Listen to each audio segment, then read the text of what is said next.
Hello मंडळी, कसे आहात सर्वजण? स्वागत आहे नवीन एका ब्लॉगमध्ये तुमचं सर्वांचं.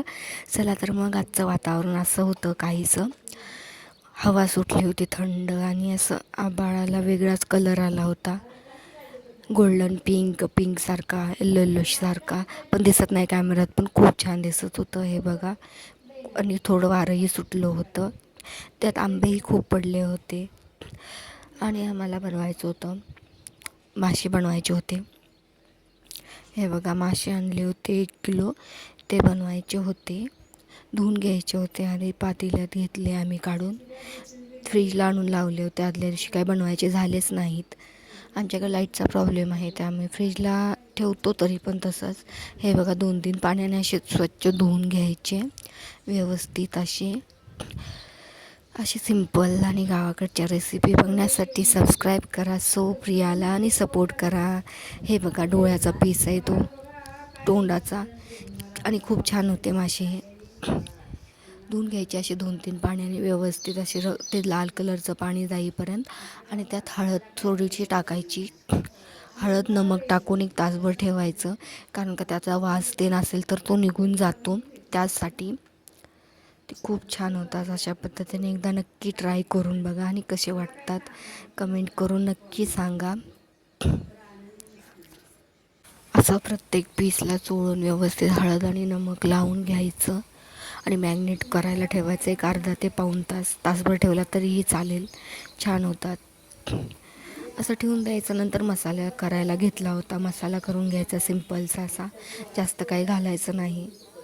अशा सिंपलच्या पद्धतीने मासे बनवायचे, खूप छान लागतात. एकदा नक्की ट्राय करा आणि मला कमेंट करून सांगा नक्की. आणि गावाकडचे व्हिडिओ, गावाकडच्या गोष्टी बघायला कसे वाटतात तेही मला नक्की सांगा. तर बघा, असे मॅग्नेट करून घ्यायचे आणि हे मोठे मोठे पीस आहेत ना, ते फ्राय करायचे आणि लहान लहान पिसाची ग्रेव्ही बनवायची. ग्रेव्ही बनवण्यासाठी कांदा, लसूण, कोथिंबीर, कढीपत्ताही घातला होता, खोबरं घातलं होतं, तीळ थोडंसं घातलं होतं आणि बेसिकचे मसाले घातले होते. बाकी काही घातलं नव्हतं त्यामध्ये. हे बघा, एका कढई पॅनमध्ये तेल घालून घ्यायचं.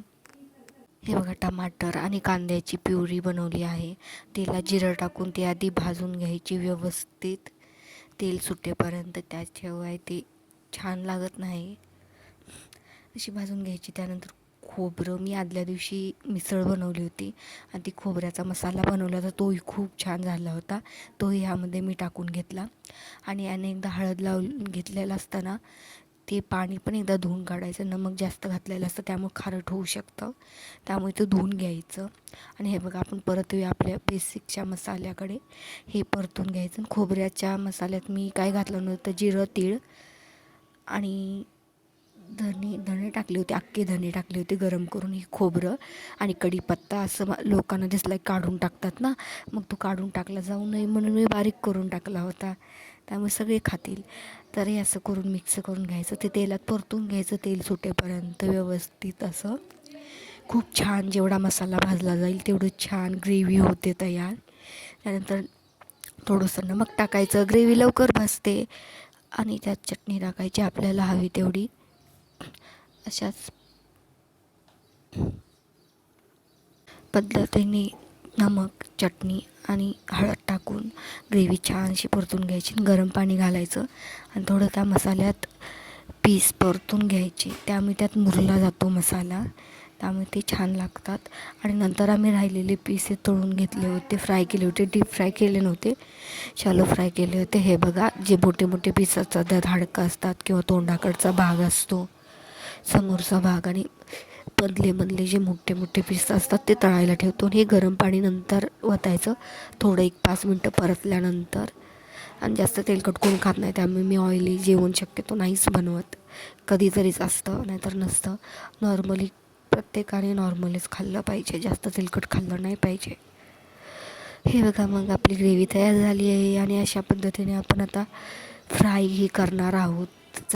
फ्राय करण्यासाठी जास्त तिखट बनवलं नव्हतं, तो मसाला विकत आणलेला तो घेतला होता. थोडं तांदळाचं पीठ, चटणी, हळद, नमक आणि रव्यामध्ये पण सेम तेच टाकलं होतं. आणि त्याआधी कोटिंग केलं त्या मसाल्याचं, मसाला मिक्स करून घेऊन आणि रव्यात टीप केलं त्याला पूर्णपणे आणि ती फ्रीजला ठेवलं होतं थोड्या वेळासाठी ते सेट होण्यासाठी. आणि त्यानंतर तव्यातच भाकरी बनवल्या होत्या, त्याच तव्यात तेल घालून ते फ्राय करून घेतलं. अशा पद्धतीने सिंपल फ्राय केलं होतं. खूप छान झाले होते. माशालाही खूप छान अशी चव होती, ती त्यात उतरली होती मसाल्याची चव, त्यामुळे खूपच छान लागलं. अशा सिंपल पद्धतीने एकदा नक्की ट्राय करा. तुम्हाला व्हिडिओ कसे वाटतात, गावाकडचे ब्लॉग बघायला आवडतात का नाही तेही मला सांगा कमेंट करून. आणि असेच व्हिडिओ बघण्यासाठी सबस्क्राईब करा सोप्रियाला आणि सपोर्ट करा. चला तर मग भेटून नेक्स्ट ब्लॉगमध्ये. तोपर्यंत बाय बाय.